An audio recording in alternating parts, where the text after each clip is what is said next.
So good morning. What I want to do today is really to look at there's a very strange, in a way, pasuk that comes up. The pasuk itself is a little strange. The pasuk makes a lot of sense, but there's stuff in the pasuk that makes it a little bit different. So we go into the Torah in chapter 29. That's Chavtet, and Perek Chavchet 28. The Hashem is the Torah is busy talking about how that when we go into Eretz Yisrael and we don't keep to the Brit, to the covenant that we're supposed to keep, and it goes through a whole story of how what will happen, and the nations of the world will say, why is it that Hashem is punishing us? And they'll be told, "Va'amru al asher azu et brit Adonai Elohei avatam," because the Jewish people left the covenant that they had with the God of their fathers, and what they did is they served foreign idols. They bow down to God that they didn't know, and which Hashem hadn't said that they're allowed to be involved with. And then Hashem got so angry, and because he was so angry, he brought all this curse, all these terrible things that we spoke about in the curses last week. He'll bring that onto Bnei Yisrael. And Hashem will uplift them off their land. It's terrible stuff that's happening with anger, etc., etc., etc. And then it says, the pasuk after it's been gone through the difficulty and the incredible amount of like horrible imaging that Hashem would do to Bnei Israel because they didn't keep to what they needed to do. Then it says, "Hanistarot la'Adonai Eloheinu, va'niglot lanu ulevanenu ad olam la'asot el kol divrei haTorah." Nistarot are concealed things that are hidden. Hanistarot la'Hashem Elokeinu. So the Torah says the nistarot, the concealed things, or la Hashem Elokeinu, or for Hashem our God. V'haniglot, and those that are revealed, lanu ulevanenu ad olam. They are lanu ulevanenu ad olam. They are for us and for our children ad olam forever. To do the entire Torah. Now, unfortunately, I couldn't find a good image of this on the internet to be able to show you. But what I'd like to show is just to share my screen for a minute. Because if you'll notice on the words here, lanu ulevanenu, there are little dots at the top, and those little dots are there. Now we know that in the Torah there are no nukudot, there are no any type of cantillation marks, any type of punctuation at all. It's just letters, except in certain places there might be one or two little dots and stuff. And here there are these dots on lanu ulevanenu, and if we count them up, there's 3 here. 4, 5, 6, 7, 8, 9, 10, and then there's another one on the I, and that's 11. So we've got these 11 dots that sit on these letters, and they're there in the Torah. And if they were without them, the Torah may not necessarily be kosher according to some opinions.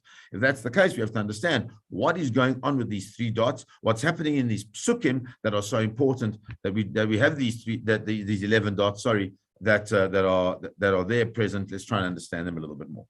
So comes along Rashi, and Rashi tells us that he tries to understand what it's all about, what this pasuk is trying to tell us.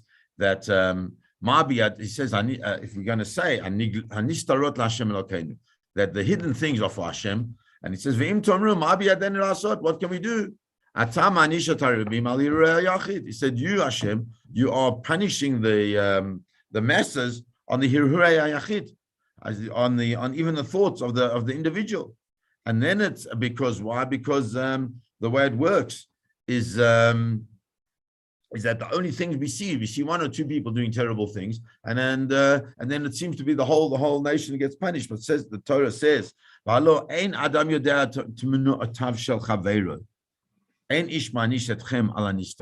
says you can't, since a person, and it's so deep this, we do not know the hidden things of our friends, therefore we don't accuse them, so to speak, of any wrongdoing, because we don't know what's going on behind closed doors. We don't know what's going on in the secret recesses of people's lives. And so therefore, when we see people behaving in a certain way, On the outside, then it's fantastic.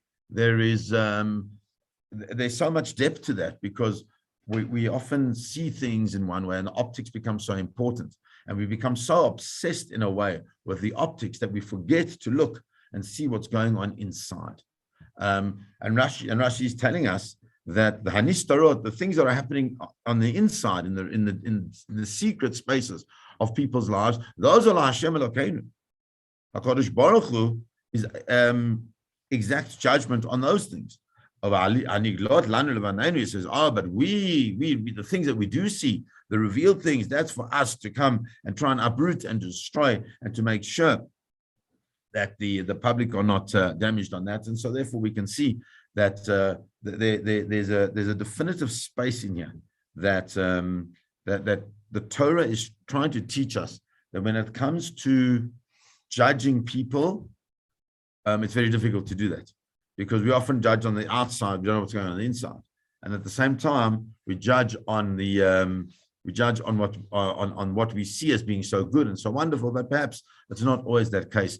It's like that duck on the water, where underneath there's all this crazy paddling, and the duck looks like it's just gliding along. So too in people's lives, there may be an enormous amount of upheaval, and it's not always easy to see because it looks like they're gliding through. And that's why the Gemara says that we have to look out for simanei aniyut, for signs of poverty.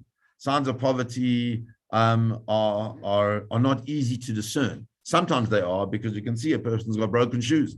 But perhaps the signs of poverty are also in certain responses to things, in the way they look. Perhaps the person looks a bit tired. We've got to look out for that because hanistarot laHashem Elokeinu. We don't know what's going on in the secret recesses of people's lives. Okay, so then says Rashi, Nakud al lanu ulevanenu. Why there are these little dots on lanu ulevanenu?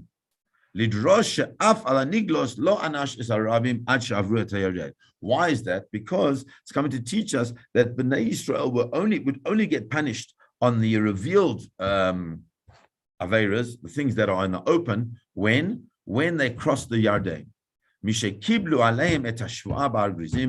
At which point in time they would accept upon themselves the shvur, the vow of Har Grizim and Har Eval, v'na'asu arevim zelazeh. Oh, and then they would become responsible for one another. And it's fascinating because it's only when they cross over into the Yarden that this concept of arevut, of this care, this concern, this responsibility for one another that actually kicks in. And so Rashi tells us that that's why lanu ulevanenu ad olam is coming to emphasize that it's only going to happen at a certain point in time. Now, why that's so important is because we'll see that that there's something missing. Because if you look carefully at those words, lanu ulevanenu is 10 little dots, and on the ayin is an 11th dot. And the question is, why is it that Rashi doesn't address that 11th dot? He only addresses the 10 dots. Okay, so comes along the dots of Kanim Bala Tosfot, and he quotes Rashi, and he says, we understand that there are these dots on top to show us that it's going to be at another point in time in which Bnei Yisrael are going to be responsible for one another only when they cross the Yarden. And he says, he says, why is it that there's on the ayin? Quoting from the Gemara, he says the ayin specifically is the one that implies that it'll happen only at some point in time going forward when they cross the Yarden. It's only when they cross the Yarden that the Torah becomes their thing, for them to become responsible for one another. But if that's the case, why is it that if the responsibility is a responsibility for one another, and at the same time it's around their relationship with HaKadosh Baruch Hu, why doesn't it put them on the name Hashem Elokeinu? Why do you dafka have those words on lanu ulevanenu, on us and on our children? And the Da'at Zakanim points out that she'en zeh derech kavod linkod al Hashem. she'nimchat. He says it's not appropriate to put these dots on Hashem's name. Why? That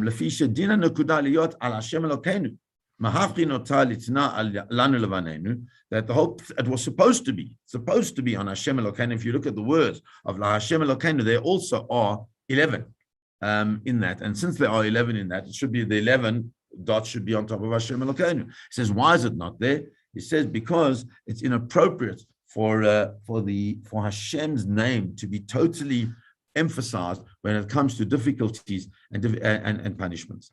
The Chizkuni points out that obviously, if the nistarot, those that are secret, are specifically focused on what Hashem sees, and the things that are revealed are focused on what we see. He says, He says, if the real focus here is that we can't see things, but Hashem can see things, again, it should be focused, the dot should be focused on Hashem's name. He says here,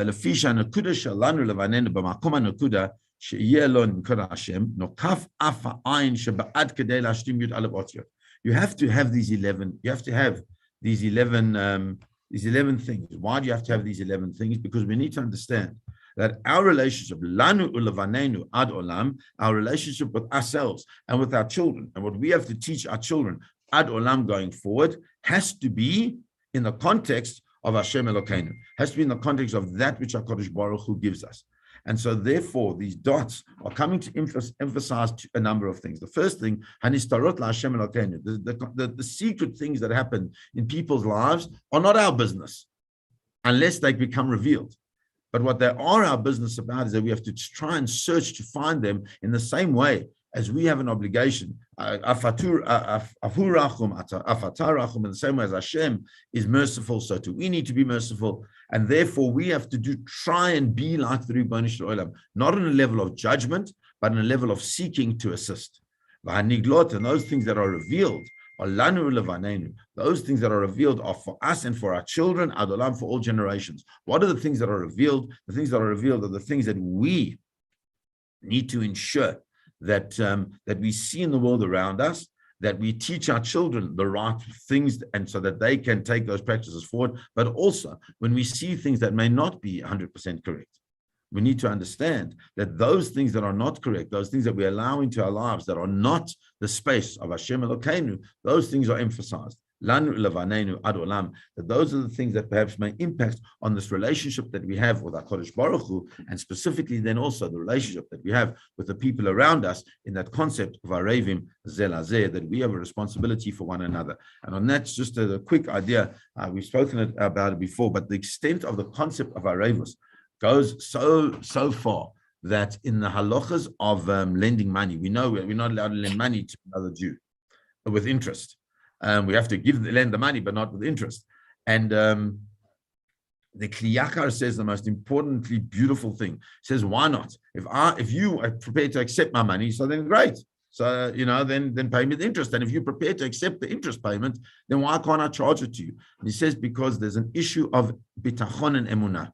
If I know that I'm getting whatever a certain amount per month from the fact that I've lent you money, so then I lose a certain level of bitachon, of trust in Hashem, that Hashem is going to provide me for my needs. Oh, so what's that got to do with me accepting to pay you interest? If you losing your bitachon, says the Kli Yakar, because part of the arevut, part of this concept that I'm responsible for you is not only responsible for your physical needs, I'm responsible also for your spiritual growth. And spiritual growth could be the fact that because I'm prepared to pay you interest, I am impacting on your bitachon, on your emunah, on your trust and your belief in HaKadosh Baruch Hu, that everything comes from him. And if that's the case, then that's a problem of our revut zel hazeh. Hanistarot la Hashem Elokeinu. Hashem's got to worry about the things that we don't know about. But haniglot, those things that we do know, we've got to make sure that we're assisting everybody around us, both physically and spiritually, to ensure that they're able to grow the best way that they can. Have a beautiful day, everybody. And please God, we will continue.